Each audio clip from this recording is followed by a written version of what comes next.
makes a place feel like home? Is the language we speak, the people we meet, or the moments we share along the way? Welcome to Multilingual Voices of Vaasa. I am Hamid, and in this episode, we're exploring the real stories of migrants, international students, and multilingual residents living in Vaasa. Through honest conversations, we'll look beyond statistics to understand how people build connections, identity, and sense of belonging. Today, I am joined with Jordi Storm. Thank you so much for accepting our invitation. Thank you for inviting me. It's nice You're to welcome. Let's begin. Our first question would be, can you please introduce yourself and tell a little about your background? Yeah, this is always a surprisingly difficult question. Who are you? Well, my name is Jordi Storm, as you said. I'm 33 years old. I'm originally from England, from a little rural town in the southwest of England called Torquay, which is also the home. Yeah, which is the home of Agatha Christie. If you've heard of Agatha Christie. Of course, that author. I'm fond of her. I actually read some of her books. Oh, really? Yes, of I never course. have. I did. Oh, really? I never have. I really you should try, I think. She is fantastic. I've heard. Yes. And I've been living in Vaasa now for 7 years. I've lived in Vaasa the whole time I've been living in Finland. Mm-hmm. And I moved here because I fell in love. Okay. So I didn't move here for work and I didn't move here for studies. So I had the privilege of being able to do integration training and to learn Finnish language full time. Yes. So when I moved here, I was studying Finnish for 35 hours a week, 7 hours a day. Was it from integration classes or just by yourself? It was from integration classes, so kotoutumiskoulutus. And one of the first things I did when I moved to Finland was, okay, I want to learn Finnish. And I went to the DE office, as it was called then, and I said, please, I would like to learn Finnish. How do I start? And they put me in the queue, and I think I waited 6 months, which was quite good. So really well. I think you had a really good encouragement to learn Finnish language, because as I know, you have family here and you are living by your family. It encouraged you a lot, right? Definitely. I think my partner's family, which are now my family, they were the biggest motivation. Like, I wanted to be able to communicate with the grandparents that only spoke Finnish. Interestingly enough, I learned Swedish through my partner's family's side that speaks Swedish. So huge motivation. Maybe my biggest motivation was so you actually speak both Finnish and Swedish languages here? Yes, to some extent. Like I manage in my day-to-day life, and I use both of the languages, maybe every day. Oh, really good. So, what language do you usually use during your everyday life? At home, I use English. I speak to my cats in English. They understand some words, but I speak to my partner's family. My partner's relatives in Finnish or Swedish, depending on who I'm speaking So to. you have actually a multilingual life. You speak English with your husband, right? And with his family, you speak Swedish or Finnish language. Yeah, exactly. Yeah. Exactly. And in society, Finnish language. Often, yeah. I was working at the integration services actually, though I found that Finnish, well, I never would have gotten the job had I not spoken Finnish, and Finnish was the main language in sort of the workroom, where we would take our breaks and stuff. But I also found myself learning bits of Russian there, bits of Arabic I was using. I remember I was struggling to speak Spanish and struggling to speak some French as well. Quite good with the language, right? Well, sometimes when it's necessary to communicate, language is key. But even if you don't have words, you can still communicate, right? Yes, of course. So, what do you think about your language proficiency? How did it change your life in Finland? Does it affect it or not? Yeah, I think I couldn't have integrated as well as I have without language, because language is a key into a culture. uh, I had been studying, as I said, on the integration training, and afterwards I was also studying Finnish full time. But I Mm-hmm. decided to move to a little village called Kaustinen, and there isn't much going on there usually, except they have a great folk music tradition, and I wanted to go there and learn folk music. But it wasn't just folk music. Of course, we were learning like kantele, which is the national instrument of Finland, Yes. but we were learning about different traditions like runolaulu, which is like poetry singing, um, an old tradition in Finland, and all sorts of different folk music from the Nordic countries as well. And the teaching was all done in Finnish for the most part. So I wouldn't have been able to participate as much as I did without Finnish language. Really interesting. Mm. I think you experienced many good events in Finland. And can you tell us when did you first start feeling that Vaasa or Österbotten, this region, was feeling like home to you? Oh wow! This year. This year? You have been living for almost 7 years Yeah. in Vaasa. Yeah. And how did you start feeling like home this year? I mean, I had gone through many bureaucratic difficulties within the last 5 years. I won't bore you with the details, but because I came from the United Kingdom, I came as an EU citizen, and then Yes. almost overnight, I became a non-EU citizen, and I had my residence permit rejected. I had a negative decision. I appealed to the court. I waited 2 more years, so that's 4 years, and then I got a negative decision. And then I lost my right to work in the EU. And I had to wait some months to get my non-EU residence permit. Mm-hmm. And then after that, I was looking for work, and I was unemployed for about 580 days. About, I say. It's quite Yes, specific. quite a statistic. Yeah, but Okay. I think it just took me a long time to feel like I had a place in society, because I knew I wanted to be of benefit to society. I wanted to offer my skills and my character, um, but it was very difficult to, we say in Finnish, päästä sisään, to, get myself into society. Yes. You mentioned this bureaucratic problems that you had faced. Mm. During this that you couldn't work and your permit was expired, then how did you tolerate this period of time? And when did you have no work and you didn't have any salary to live? To be honest, it was very stressful. Mhm.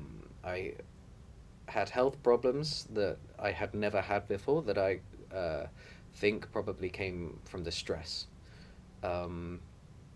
At some point, I was sort of almost manically looking for work, and I was going to places and I was saying, I'll do this even for free.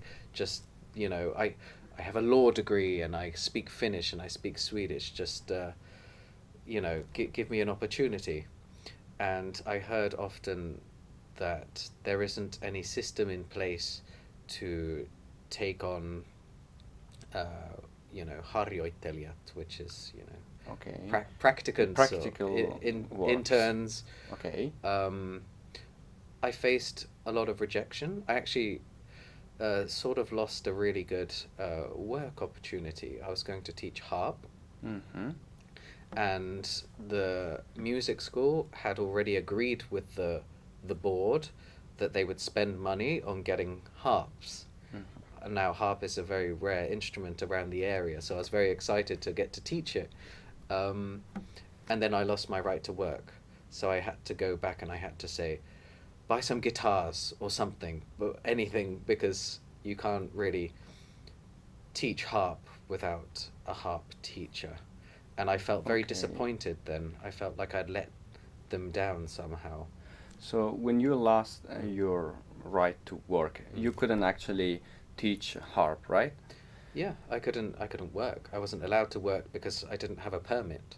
Hmm. So for a while I was permitless. During that time, was there moments that you really felt exhausted to uh, how to say, to try to prove yourself when there you went to every internship Yeah. to work. You wanted to work for free, but there Yeah. were no one to recruit you. Yeah. So was that exhausting? It was, but I think that exhaustion is also what drove me because I felt like I had something to prove, perhaps, that I had value to society. And eventually I did, somebody did give me a chance, and I did get a 4-month internship working with Vaasa City in the multiculturalism, integration, and cooperation with associations department. Um, and I was working there last year for 4 months with the työkokeilu, which is like a work tryout. Um, and I'm an advocate of work tryouts because I think for me, I wouldn't have gotten the job with integration services had I not had this experience before. So even though I was technically not getting a wage for it, it was still valuable, and I was holding conversation clubs in Finnish. I was helping organize culture cafes, and most importantly, I was being present in a lot of areas. And after I had been unemployed for so long, looking for work and trying to get into Finnish society, all of a sudden I get to go to all these different events and I get to meet all these interesting, inspiring people. A really interesting story.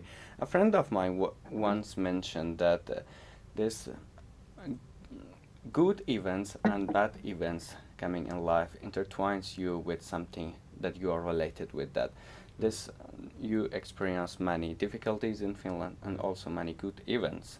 How did they affect on you to feel belonging here? I think I do believe that I have no regrets for the things that I would describe as sort of bad events or bureaucratic unluck, shall we say, because, you know, that's part of my story. My dad has always said that these things are character building. He always says, at least you're alive to feel the rain. So I have no complaints in hindsight about that. But I think that I've been able to find the value of like being given a chance, which it doesn't sound like much being given a chance, but to some people and certainly to me, it's sort of everything. It means so much to be able to have an opportunity to be useful. You know, Of I was course. saying for so long, let me be useful. So Of course. So, after this 7 years of living Mm. in Vaasa, you mentioned last year you actually felt like home here. What actually made you feel like home? yeah, or somewhere between last year and this year. I can't quite pinpoint an exact Mm-hmm. date, but very recently, work was a big factor. Being able to work locally. I've heard that this is just my partner's sister used to live in Japan, and I heard from her that in Japan, you're considered integrated when you've done like a real Japanese job, like to work in a shop or something where you have to use Japanese, uh, you know, in your day to day life, in your work. And I consider to have uh, passed through to Finnish society when I got work. Even though the work was just 3 months, it was just a temporary contract. Mm-hmm. But I had been working with music for 3 years full time as like a light entrepreneur. I had been working from home, and it was lonely work. I didn't consider it sort of like working in Finnish society or for Finnish society. I just considered it. I happened to be in Finland whilst Mm-hmm. working on music, so it was my first sort of Finnish job, Mm-hmm. which might sound a bit boring, honestly. That work has led to me feeling like I'm at home here. But I think it was the last piece of the puzzle. Like, I had family. I Okay. have family. I have friends. I have the language. It felt like it was the last little thing to fall in place to do a real Finnish job, like working in a Finnish workplace. So many different elements made you Mm. actually feel like home. Yeah. And the last one was the last element. It was the only thing that I hadn't had, that I Okay. hadn't experienced yet properly. I had been working also as like a personal assistant, but it was like gig work, so it was very just as they needed me. So you mean after living for 7 years in Finland, Mm. working with integration service was Mm. actually your first official work that you have done. Am I right? First proper like full time. Full time. It was temporary, but it was full time, and I was able to really throw myself into the workplace, uh, to try a lot of different things, and also the work really suited me. I think it was like definitely within my interest.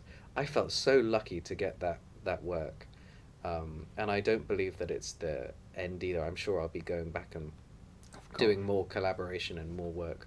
Of So, course. A really interesting mm, story. I'm really glad having you here. In our this part of interview, I would like to also know your experiences about have you ever felt that people treated you differently because you were an outsider? hmm, that's a good question. Let me think for a second. Feel free, please.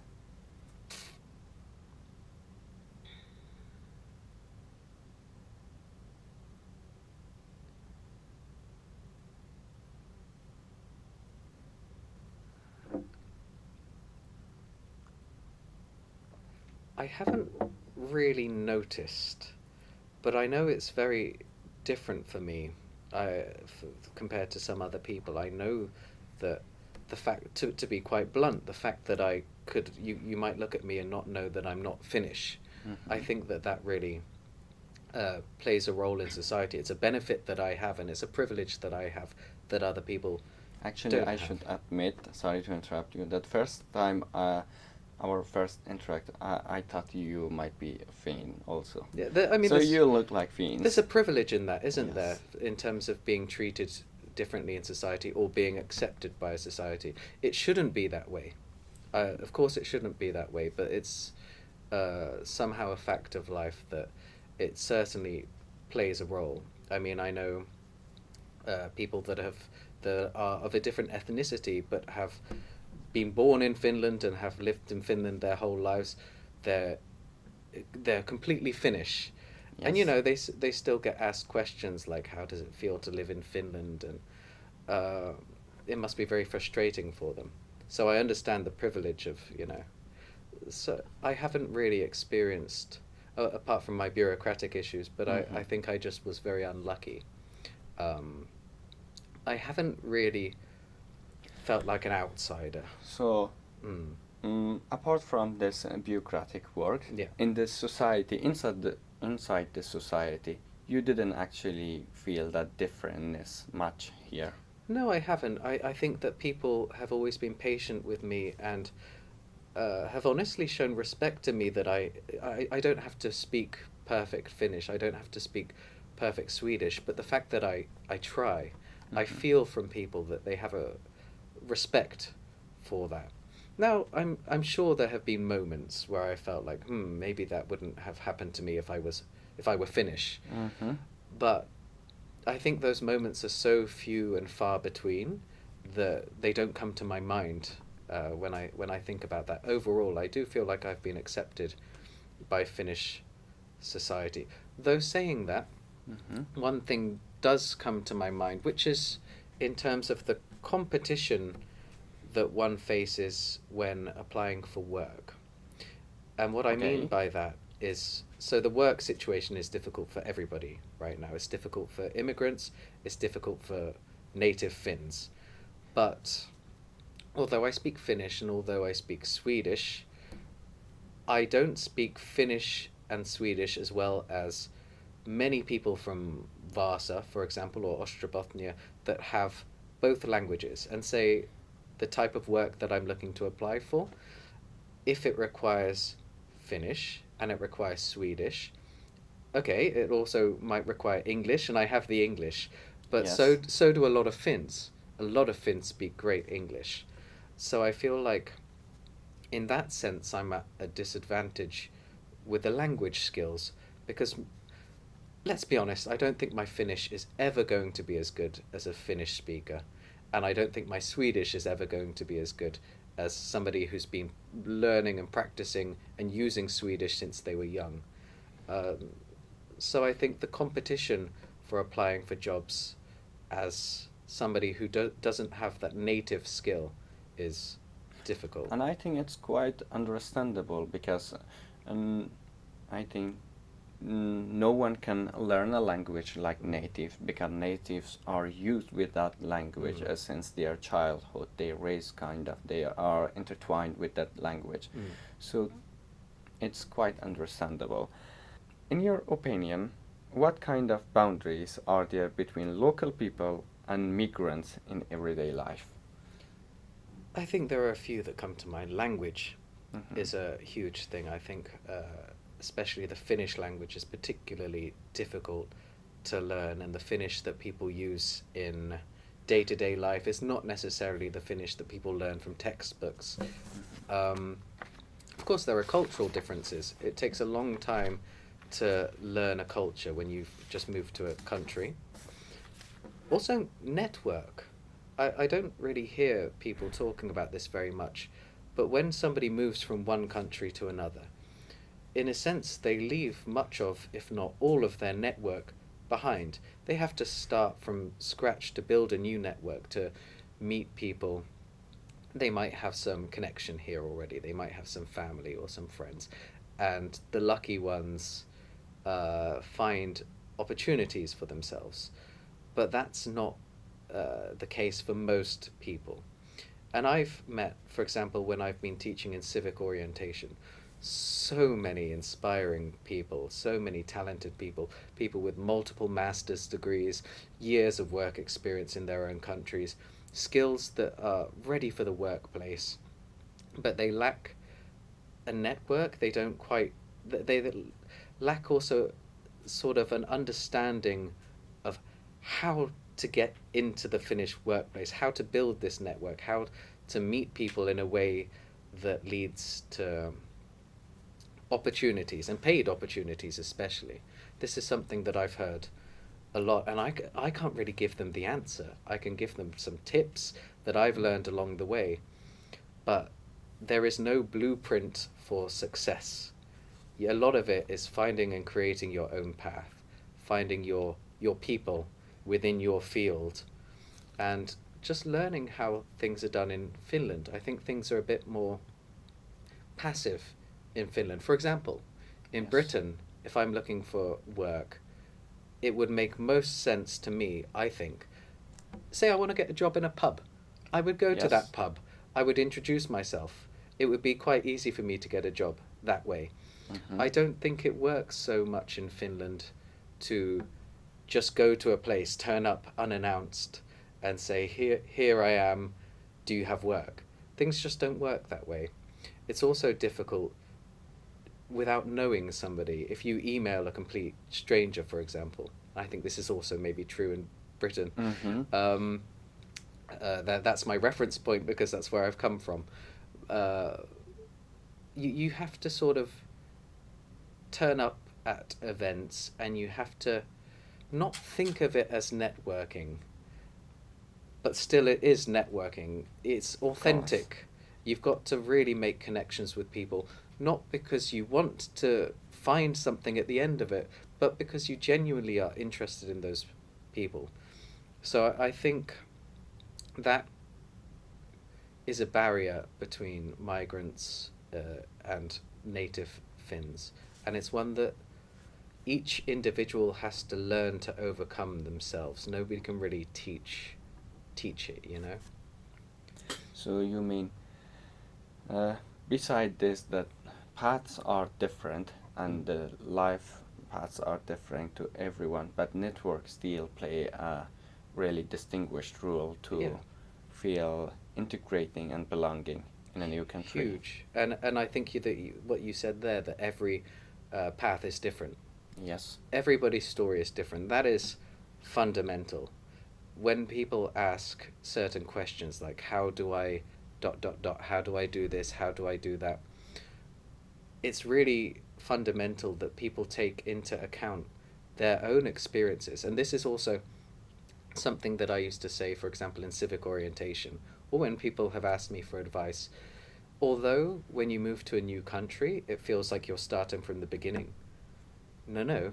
Mm-hmm. You've come with a wealth of knowledge, a wealth of skills, personality, character, experiences, everything that you've come with.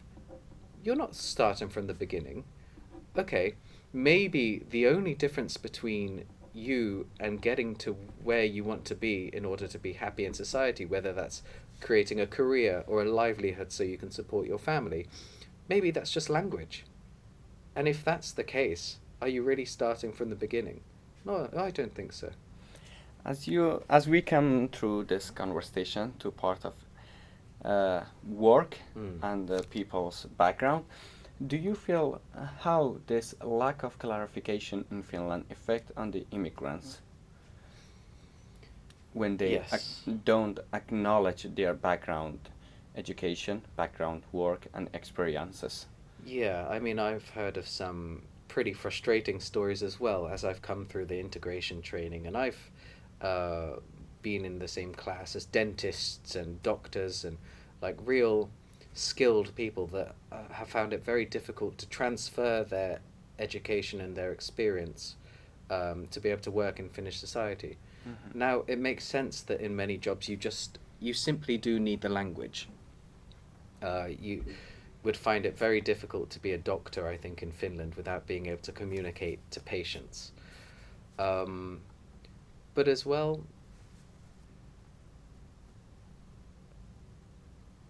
I just think that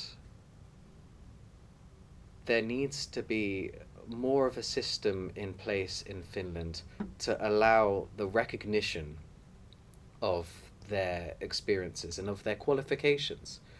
Um, I don't profess to be an expert Mm-hmm. on the actual systems in place that do recognize qualifications, but the impression that I get is that things are a bit strict, things Mm-hmm. are a bit limiting, because in many industries we have, um, yeah, we have a lack of workforce. Yes. We have a need for more people working, especially in healthcare.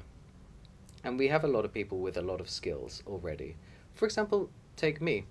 I Yes. worked for 2 years as a healthcare assistant in England.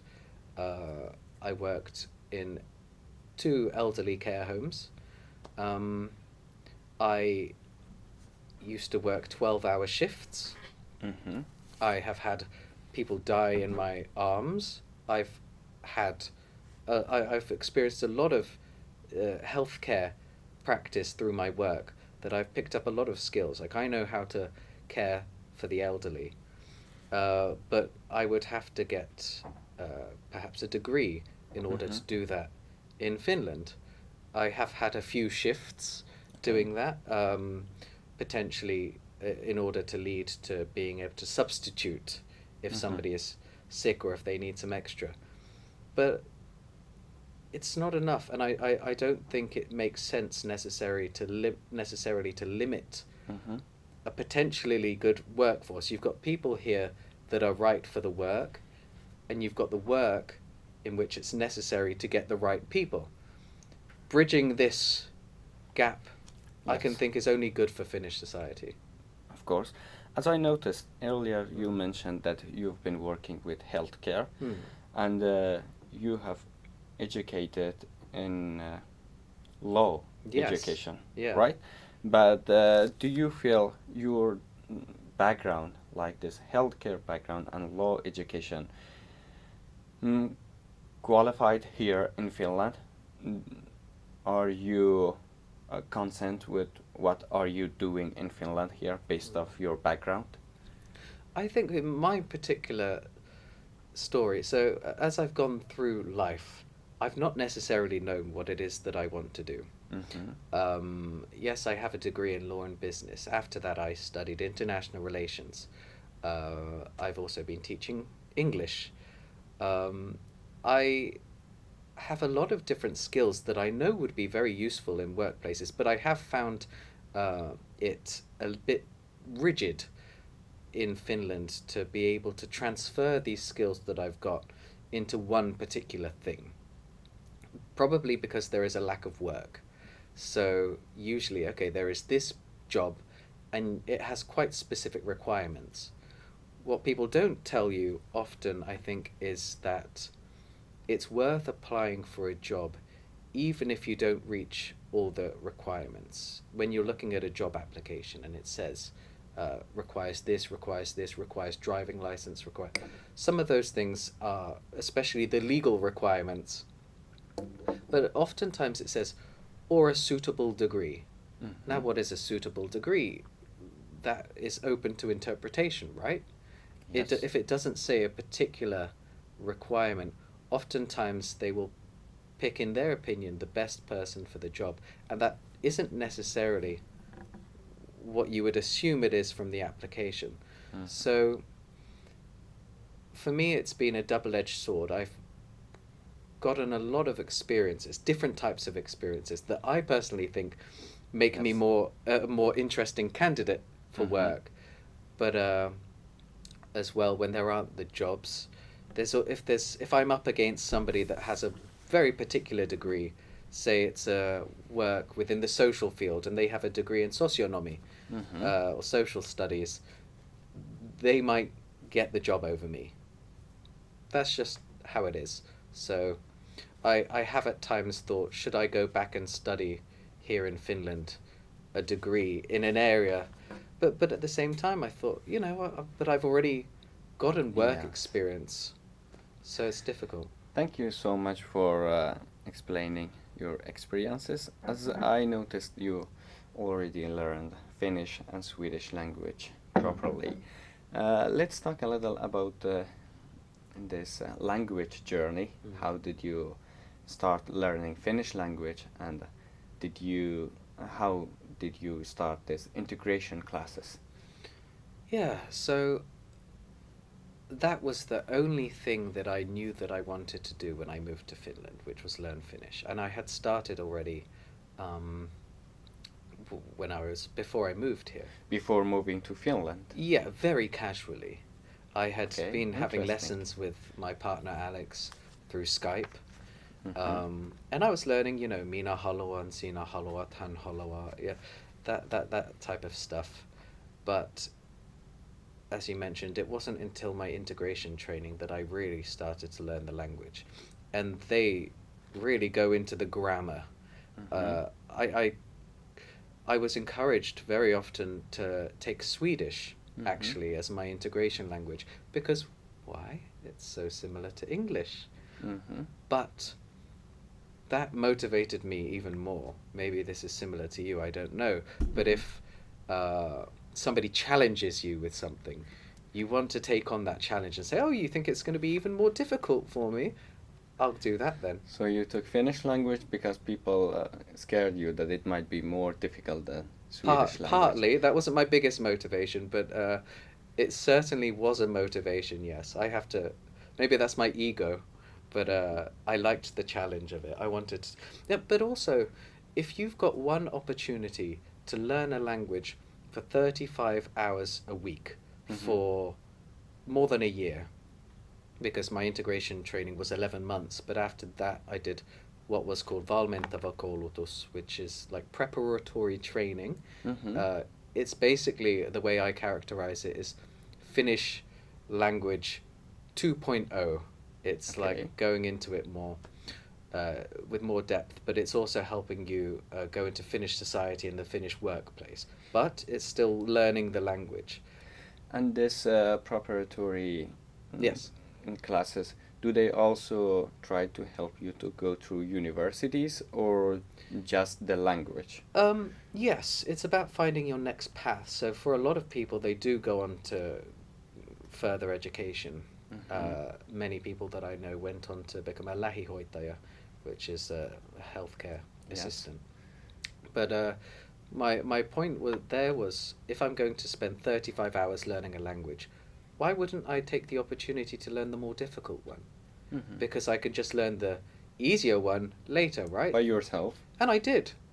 Of course you did. It's not perfect, but thank you to Fammu Fammu is Alex's grandma. You say in Swedish, Okay. Fammu comes from farmor, which means father's mother.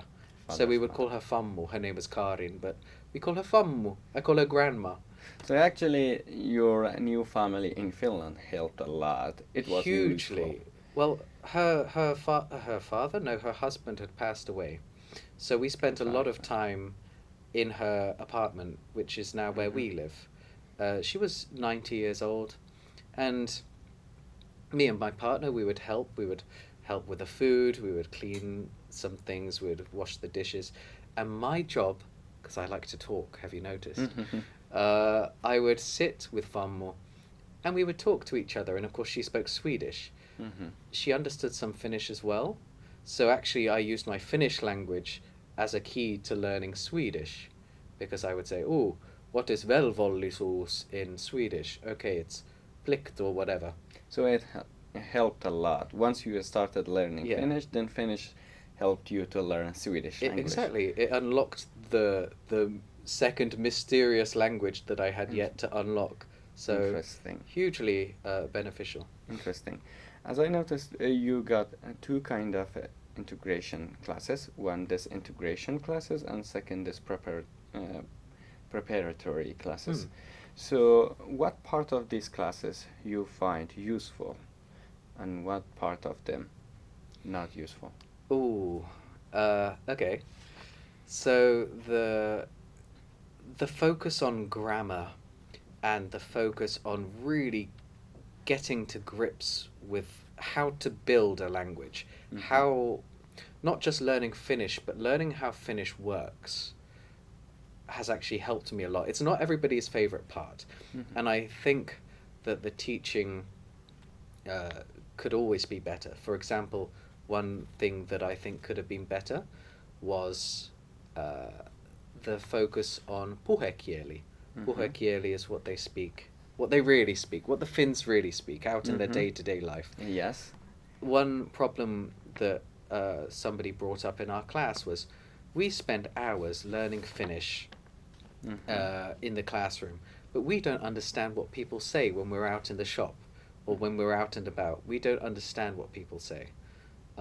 So I think there should be more balance. In the preparatory training, it might be different now, and it's got a different name that I can't quite think of right now, but the education still exists. There was a lot of focus on building a CV and finding work, applying for work, looking on Duunitori or Kuntarekry and finding work. The thing is, a lot of people in my class, I want to say all the people in my class, were like highly educated. They know how to write a CV. They know how to look for work. I think that part of the education was maybe a little wasted. And then in the preparatory education, I remember we had Swedish as a subject. And that was the start of what made me actually fall in love with Swedish language, because my classmates were worried to learn Swedish. They thought if they have to have this second language introduced to their learning, their Finnish is going to become rusty. It's going to become worse. And I tried to appeal to my fellow classmates, and I said, just give it a chance, you know. Swedish is a good language too. It will only benefit you living in Vaasa and living in Ostrobothnia to at least have a basic knowledge of Swedish. You're not going to forget your Finnish. If anything, it's going to strengthen it, because many, Swedish language and Finnish language at this point are somewhat connected with vocabulary. And there's a lot of Finnish slang that also comes from Swedish. So don't ask me for any examples right now. Okay, I totally understand. Yeah. So as we come through this interview, let's a little also discuss about the geographical part of Vaasa city. How do you think living in a small city like Vaasa affects on your social network? It feels like everybody knows everybody. or at least everybody knows somebody that knows you. Okay. So it very much depends on what you do and who you are, how you behave, how you treat other people. If you treat people well, you don't have to worry. Okay. If you're very irresponsible or you don't treat people well, thankfully I think that's not the majority of people. I think people in Yes. general, I do believe in the goodness of humanity. People will hear good things, but because we live in a small city, if you act a little bit immorally, shall we say, or maybe even a bit clumsily, although people are forgiving, people don't necessarily forget. And I think especially, again, going back to finding work, they say that it's not what you know, it's who you know. And I want to add a bit of nuance to that. I don't know that I necessarily agree with that statement as is, but it does have some truth to it. And I think ultimately when people choose who they want to work with, the question comes up, who do they like? Or do they like you? Do they trust you? Because oftentimes in a workplace, you're going to have to work with these people or this person. They have to be able to trust you and they have to be able to like you. And I think in a small city, that really plays a big role. Okay. Yeah. Do you think this being in a small city and where almost everyone can know you during the time make you feel more careful about the way of you're living? You should be like careful that how you treat with people because it's going to affect in your future. Not for me, because I think that, to be honest, I find it much more. I find it much more easy to just be myself. I consider myself to be a pretty decent human being. You know, of course I make mistakes and stuff, but I like people. I like to get to know people. I find that very easy. Not everybody is as sociable as me. I find that really helps. I get to make authentic connections, and have I found that those authentic connections have led to some sort of benefit for me? Of course. Okay. As a musician as well. I forgot, I make music. So if you have a gig somewhere and you enjoy it and you enjoy the people that you're working with, then people speak. People recommend you to other people. Oh, did you know that person exists and that person did really good music? Or not. Sometimes it's not even about, oh, that person did good music. It's like that person is really good to work with. Okay. People talk, especially in a small city. Vaasa feels like a very cozy place. Everything is connected, surprisingly connected. How many people live here in the bigger area? I think it's something like 70,000, maybe a little bit less. Around this. Yeah, but everybody seems to know everybody. Of course, that's not actually the case, but it does seem that way, doesn't it? How does how this being in a small city affect on your profession as a musician? Well, I get more gigs. They see. I don't seem to have to ask for them at this point. It's just sort of rolling around, and people invite me to play at this festival or this event, or are you free then? I like that. I like that I don't have to sort of market myself, because I don't like marketing myself. I don't like. I like it when sort of things come to me. So then I get to decide, is this something I want to do or not? And usually it's yes. So it gives you more opportunity to be seen. Yeah, and the opportunities, the hardest part of passing into society is at the start, when you don't have your network. And this comes back to network again. Now I've been living here for 7 years, and not only that, I've been really active in different fields. I've been active in music, but I've been active speaking about my own life. I've been active speaking in events, doing things like this. Okay. You know, interesting things. So beside your family and your profession network, are there community spaces where you feel especially comfortable and welcome in Vaasa? Not particularly for me. I think there isn't really, for example, a British community in Vaasa.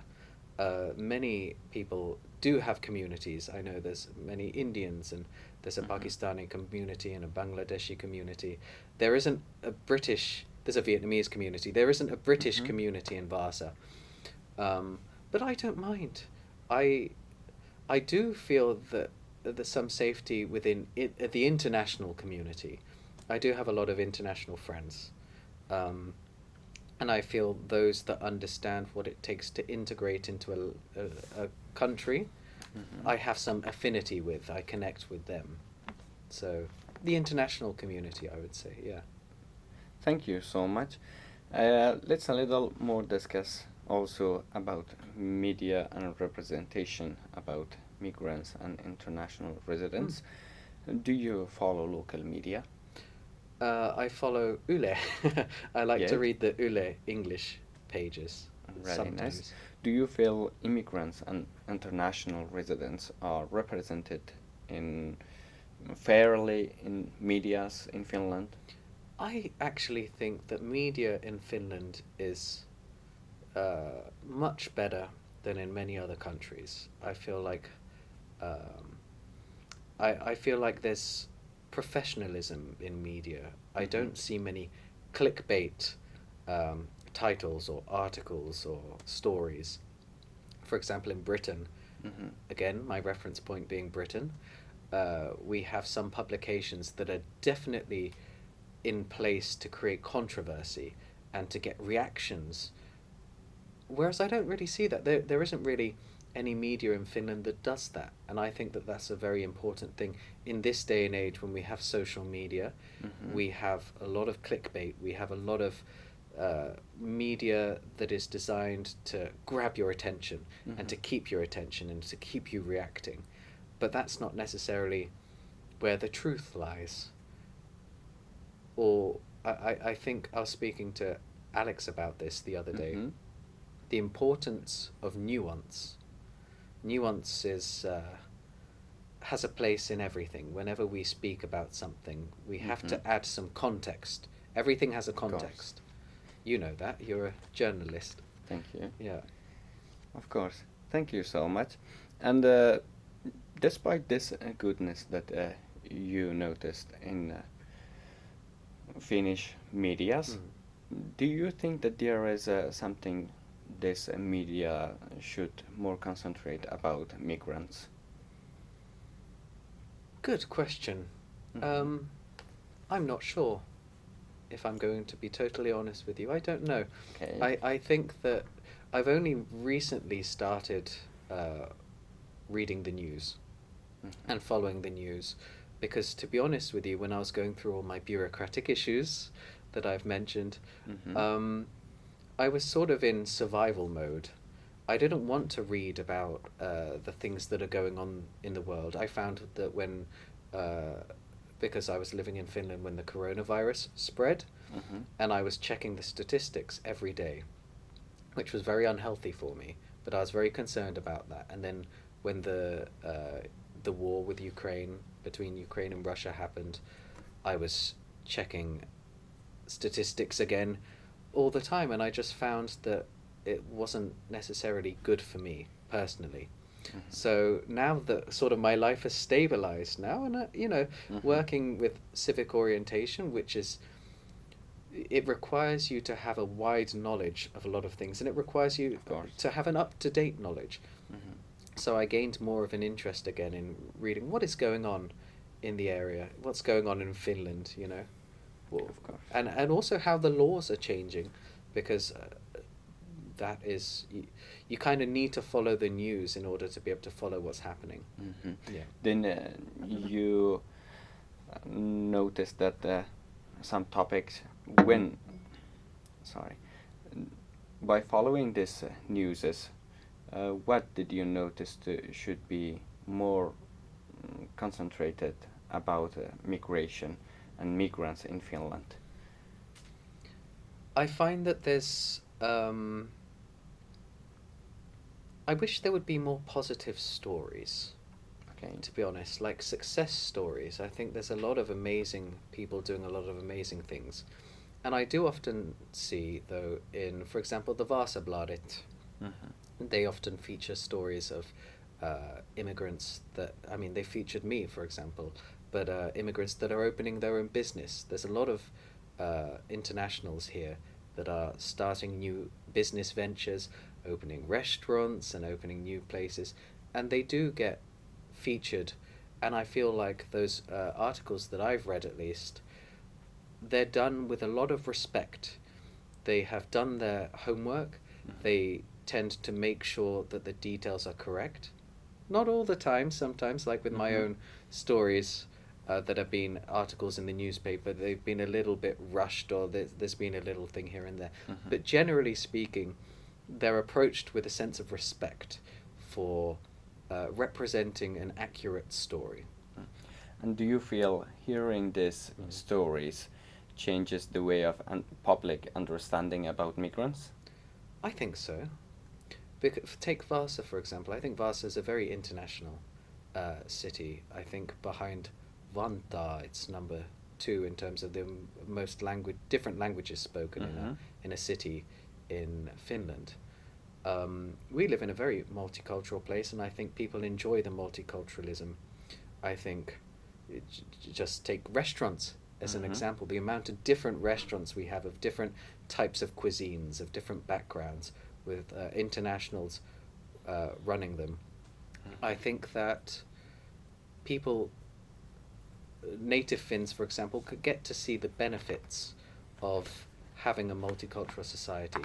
Now, I think this sort of gets a bit close to politics, and of course what's happening in politics is a bit of a different story. Then we talk about budgets and budget cuts and political conversations. But at least in my circles, in my experience, I don't know anybody personally that dislikes the fact that Vaasa is multicultural or wishes that it would be less multicultural. I've never met anybody that thinks that, personally. Thank you so much for your explanation. As we are coming to our end of time, I wanted to ask a little short questions. I hope you give me a brief answers about it. What are your hopes for future in Finland? Stability, I think, is number 1. I want a stable life. I would love an omakotitalo, detached house in the forest by a lake. And I want to have a life here that I feel is mine. Okay, really good. If someone new arrives to Finland, like in future days, what would be your advice to them? Be prepared that things are not necessarily going to be easy, but also that Finland is a warm and welcoming country. And don't be afraid to go ice swimming in the winter. Thank you so much. People will like you. People will be very impressed if you go ice swimming. Really? Thank you so much. We make sure that our audiences know, that people would know that they will go to ice swimming. Good. And what would you want to Finnish society to more understand about migrants?